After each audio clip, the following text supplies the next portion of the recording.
బాగుండే గారు నమస్తే సార్. నమస్తే శ్రీకాంత్ గారు. బాగుండే గారు, ప్రభుత్వాలు కోర్టులు ఎందుకు ఈ రెండింటి మధ్య ఏదో సంబంధం ఏదో ఉన్నట్టు అయితే అనిపిస్తూ ఉంటుంది సార్. అంటే మరి దీన్ని మనం ఎక్కువగా మాట్లాడితే మన మీద కూడా ఏదో ఒకటి కంప్లైంట్ వేస్తారు కానీ బట్ నేను దాని జోలికి పోను. కానీ వైఎస్ఆర్సీపీ ప్రభుత్వం ఉన్నప్పుడు తెలుగుదేశం వాళ్ళు ప్రతి ఒక్కరికి కూడా బెయిల్ రావాలంటే సంవత్సరాలు పట్టింది. ఈవెన్ రఘురామకృష్ణరాజు గారు లాంటి వాళ్ళకి ఎంపీకి కూడా చాలా రోజులు పట్టింది. కానీ ఇప్పుడు తెలుగుదేశం ప్రభుత్వంలో వైఎస్ఆర్సీపీ వాళ్ళకి అందరికీ ముందస్తుగానే బెయిల్ వచ్చేస్తున్నాయి. వాళ్ళ అరెస్ట్ కూడా అవ్వక్కర్లా, దాని ముందుగానే బెయిల్ వచ్చేస్తున్నాయి. అంటే లాని అర్థం చేసుకోవడంలో తెలుగుదేశం వాళ్ళు విఫలం అయ్యారా, లేకపోతే దాన్ని వైఎస్ఆర్సీపీ వాళ్ళు బాగా అర్థం చేసుకున్నారా, లేకపోతే వైఎస్ఆర్సీపీ వాళ్ళకి మేనేజ్మెంట్ స్కిల్స్ ఎక్కువగా ఉన్నాయా? దీన్ని ఏ కోణంలో చూడాలి మనం? శ్రీకాంత్ గారు, మొట్టమొదటి మనం గమనించాల్సిన విషయం ఏంటంటే ఇది న్యాయస్థానాలకు సంబంధించిన అంశం కాబట్టి మీకైనా నాకైనా న్యాయస్థానాలను తప్పుపట్టే ఉద్దేశం లేదు. వాళ్ళు ఇస్తున్న తీర్పుల మీద కానీ, వాళ్ళు ఇస్తున్న వ్యాఖ్యానాల మీద కానీ, వాళ్ళ యొక్క సుభాషితాల మీద కూడా మనం వ్యతిరేకమైన ఆలోచనతో మాట్లాడాల్సినంత అవసరం లేదు. కాకపోతే ఏంటంటే మనకంటూ ఓ భావ ప్రకటన స్వేచ్ఛ ఉంది కాబట్టి వస్తున్న తీర్పుల మీద, తీర్పు ఇచ్చిన తర్వాత కానీ, తీర్పు ఇచ్చిన తర్వాత ఆ తీర్పు మీద మాట్లాడే హక్కు కోర్టులే మనకు కల్పించినాయి. నిజానికి చాలామందిలో జరుగుతున్న చర్చ ఏంటంటే గత 5 ఏళ్ళు వైఎస్ఆర్ కాంగ్రెస్ పార్టీలో ఒక దేవినేని ఉమాను అరెస్ట్ చేసినా, రఘురామకృష్ణరాజుని అరెస్ట్ చేసినా, లేదా ధూళిపాల నరేంద్రని అరెస్ట్ చేసినా, మన అచ్చెన్నాయుడు గారిని అరెస్ట్ చేసినా, చంద్రబాబు నాయుడు గారిని అరెస్ట్ చేసినా త్వరితంగా బెయిల్ వచ్చేవి కావు. అసలు వీళ్ళు అరెస్ట్ కాకుండానే ముందస్తుగానే బెయిల్ వస్తున్నాయి. ఏమిటి అనే ఒక ప్రశ్న అయితే ఉంది.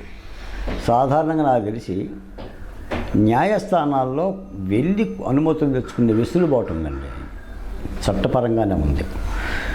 ఇప్పుడు మిమ్మల్ని పోలీసులు అరెస్ట్ చేస్తారని తెలియగానే ముందుగానే వెళ్ళిపోయి న్యాయస్థానాన్ని చేరి హేబియస్ కార్పొరేషన్ పిటిషను, ముందస్తు బెయిలు, ఎందుకంటే హైకోర్టు సుప్రీంకోర్టులో ఆశించి తెచ్చుకుంటున్నారు. మరి న్యాయస్థానాలు ఎందుకు ఇస్తున్నాయి అనేది మనకైతే తెలియని అంశం ఇది. అంటే నేను ఈ ప్రశ్న ఎందుకు అడుగుతున్నానంటే సార్, ఇప్పుడు గత ప్రభుత్వంలో చూసుకుంటే చంద్రబాబు నాయుడు లాంటి సీనియర్ లీడర్, వెటరన్ పొలిటీషియన్, 2 సార్లు 3 సార్లు ముఖ్యమంత్రి, మన ప్రతిపక్ష నేత and one of the tallest leader in India, అలాంటి వాళ్ళని కూడా వెంటనే అరెస్ట్ చేశారు. బెయిల్ రావడానికి చాలా రోజులే పట్టింది. చూసాం మనం ఎంతమంది పోరాడితే, ఎంతమంది చేస్తే, పోరాటాలు చేస్తే చివరికి న్యాయమూర్తులు కూడా బెయిల్ ఇవ్వగలిగారు. కానీ ఇక్కడ వీళ్ళకి చిన్న చిన్న లీడర్లకు కూడా వెంటనే బెయిల్ వచ్చేస్తూ ఉన్నాయి. మీరు నిన్న చూశారు, నందిగామ సురేష్ కావచ్చు, లేదంటే మొన్న బోర్గడ్డ అనిల్ కావచ్చు, వీళ్ళందరికీ కూడా 15 రోజులు 16 రోజుల్లో ఏదో అత్తారింటికి వెళ్ళి వస్తారు చూసారా, మనకి కొత్తలో 16 రోజులు పండుగ చేస్తాం, అలా అవుతుంది వీళ్ళందరికీ కూడా. వాళ్ళందరికీ కూడా మళ్ళీ జైల్లో కావాల్సినంత ట్రీట్మెంట్ కూడా వస్తుందని వాళ్ళే చెప్తా ఉన్నారు. అంటే శ్రీకాంత్ గారు, బోర్గడ్డని లేచి జైల్లోనే ఉన్నాడు, బెయిల్ రాలేదు. నందిగామ సురేష్కి వచ్చింది, జైపాల్ గారికి వచ్చింది, ఇసుక కుంభకోణంలో ఉన్న వెంకటరెడ్డి గారికి వచ్చింది, ఇత్యాది అందరికి కూడా వచ్చేసింది. జోగి రమేష్ కొడుకు వచ్చింది. ఇప్పుడు ఏంటంటే అసలు జైలుకి వెళ్ళకోకుండా లేదా అరెస్ట్ కూడా కాకోకుండా ముందుగానే బెయిల్ తెచ్చుకున్న వాళ్ళు ఎవరంటే దేవినేని అవినాష్, జోగి రమేష్, తర్వాత ఇటువంటి నాయకులు కొడాలి నాని, మొన్నటిదాకా కొడాలి వంశీ కూడా బెయిల్ మీదే ఉన్నాడు. నిజానికి సత్యవర్ధన్ అనే దళితుడు కిడ్నాప్ లేకపోతే ఆయన అరెస్ట్ కూడా జరిగేది కాదు. వీళ్ళు ముందుగా బెయిల్ తెచ్చుకుంటున్నారు. వీటి పట్ల కూడా కోర్టులు ఏదైనా అప్రమత్తంగా ఉండాల్సినంత అవసరం ఉందండి. ఎందుకంటే చట్టానికి తాను అరెస్ట్ చేయడానికి వెళ్తుంటే ముందుగానే బెయిల్ ఇచ్చేసి వాళ్ళ ప్రక్రియను కూడా ఆపు చేస్తున్నారు. కానీ ఈ మధ్య న్యాయస్థానాలు కూడా ఒకవేళ ముందస్తు బెయిల్ ఇచ్చినా కూడా మీరు విచారణకు సహకరించండి అని చెప్పి ఒక కండిషన్లు అయితే పెడుతున్నారు.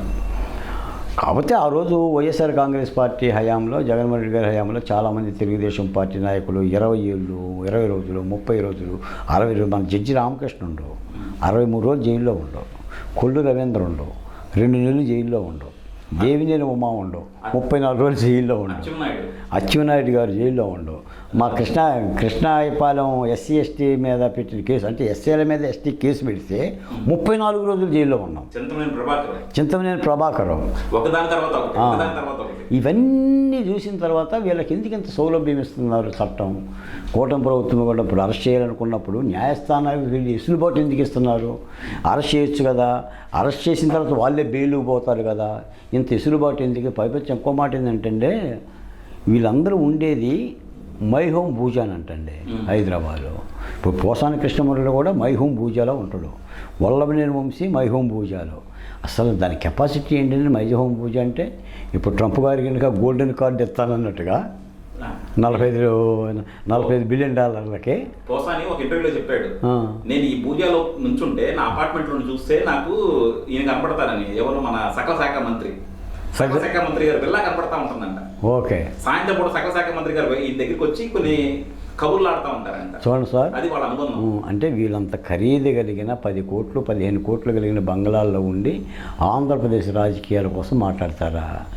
అమరావతి మీద రాళ్ళేస్తారా?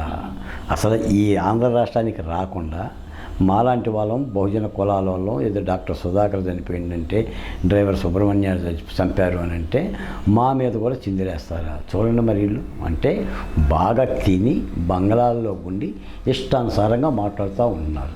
కాబట్టి నాకు తెలిసి అంటే చట్టంలో ఉన్న ఒక వెసులుబాటుని వాళ్ళు వినియోగించుకోగలుగుతున్నారు. దాని పట్ల కూడా ప్రభుత్వం చూస్తుంది. చూస్తుందని అంటాం కంటే చూడాలి. ఎందుకంటే ప్రతిోడు డబ్బులు ఉన్నాయి కదా, న్యాయస్థానాన్ని నేను వెళ్ళగలను కదా, హైకోర్టుకి వెళ్ళగలను, సుప్రీంకోర్టుకి వెళ్ళగలను అని చెప్పేసి నేను వెళ్ళిపోయి ముందస్తు బెయిల్ తెచ్చుకుంటే చట్టం ఏముంటుంది సార్?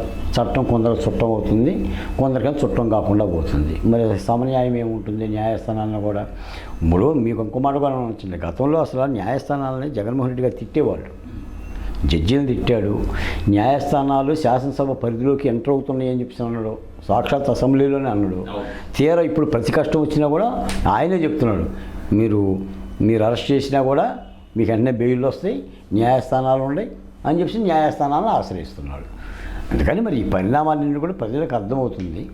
కాబట్టి తప్పనిసరిగా అంటే మనం అనేది ఏంటంటే కేవలం జగన్మోహన్ రెడ్డి గారి హయాం పరిపాలన దగ్గర నుంచి సార్ ఆంధ్రప్రదేశ్లో వ్యవస్థలు కూడా ఎలా చిన్నాభిన్నం అయినో అంత అయినాయండి. ఇప్పటికీ కూటమి నోట జగన్మోహన్ రెడ్డి గారి అధికారులు కూటమి ప్రభుత్వంలో ఉన్నారు, ఇంకా పోలీసులో ఉన్నారు, ఐఏఎస్ ఆఫీసర్లో ఉన్నారు అని అంటున్నారంటే, వాళ్ళే అంటున్నారంటే మరి దాని అర్థం ఏంటి? దాని అర్థం ఏంటండి? 5 సంవత్సరాలు ముఖ్యమంత్రిగా పనిచేసిన జగన్మోహన్ రెడ్డి గారు ఆయా సెక్టార్లలో ఐఏఎస్లు, ఐపీఎస్లు, పోలీసులు ఆయన మనుషుల్ని పెట్టుకుంటే ఇంక వ్యవస్థ ఏముంటుందండి? మరి 70 ఏళ్ళ స్వాతంత్ర భారతదేశంలో దాదాపు 50 ఏళ్ళ తర్వాత ఆంధ్రప్రదేశ్ ఏర్పడింది. అంటే 5 ఏళ్ళకే ఆయన మొత్తం మార్చేశాడా? మార్చగలడా? ఒకవేళ అలాంటి మనుషులు ఉంటే పక్కన పెట్టుకోవాలి కదా. మరి ఇప్పుడు కూడా మనకు తెలిసి చాలా విమర్శలు, కూటమి ప్రభుత్వం కూడా కొంతమంది అధికారులని జగన్మోహన్ రెడ్డి గారికి ఒత్తాసు కలిగిన అధికారులనే దగ్గర తీస్తున్నారని చెప్పి వీళ్ళ మీద కూడా విమర్శ ఉంది. దానికి సాక్ష్యాధారాలతో తెలుగుదేశం పార్టీ నాయకులే మాట్లాడుతున్నారు, కార్యకర్తలు మాట్లాడుతున్నారు. ఇంకోటి ఏంటంటే ఈరోజు తెలియంది ఏముంది శ్రీకాంత్ గారు, సోషల్ మీడియా వచ్చినాక, సెల్ ఫోన్ చేతికి వచ్చిన తర్వాత ఎక్కడ ఏం జరుగుతుందో ఎవరికి తెలియదు. జర్మనీలో ఉండ మీరు, ఆంధ్రప్రదేశ్లో ఉండ నేను ఎంతసేపులో మాట్లాడుకోగలుగుతున్నాం. కాబట్టి అంటే ఆ వ్యవస్థల పట్ల విశ్వాసం పోతే ఎలాగనే ఉంటుందండి. మీరు రాజకీయాలు కూడా అలాగనే ఉండే కదా. ఇప్పుడు కూటమి ప్రభుత్వం ఉంది, పలానా పని జరుగుతుందని చెప్పేసి అన్ని ప్రశ్నలే కదా. అందుకని ఇవన్నీ కూడా ప్రక్షాళన చేసుకోవాల్సిన అవసరం ఉంది. నేనైతే లోపాలు లేవని నేను అనలే, కానీ ఆ లోపాలను సరిదిద్దగలిగి ఉంటేనే రాజకీయ వ్యవస్థ ఏదైనా నలుగురికి మంచి జరుగుతుంది. న్యాయ వ్యవస్థలో కూడా అంతే. డెఫినెట్గా సార్, డెఫినెట్గా ఇది ఏంటంటే ప్రతి ఒక్కరు కూడా సరిదిద్దుకోవాలి, చూసుకోవాలి. అంటే ఇక్కడ నేను ఏదో వైఎస్ఆర్సీపీ మేనేజ్ చేసింది అన్నా కానీ, కాకపోతే వైఎస్ఆర్సీపీ వాళ్ళు లొసుగులు ఎదగడంలో మాత్రం దిట్టలు. సో డెఫినెట్గా తెలుగుదేశం వాళ్ళు లేకపోతే ఇప్పుడు ప్రభుత్వం వాళ్ళ మీద కేసులు పెడుతుంటే దాన్ని మించి పెట్టాలి.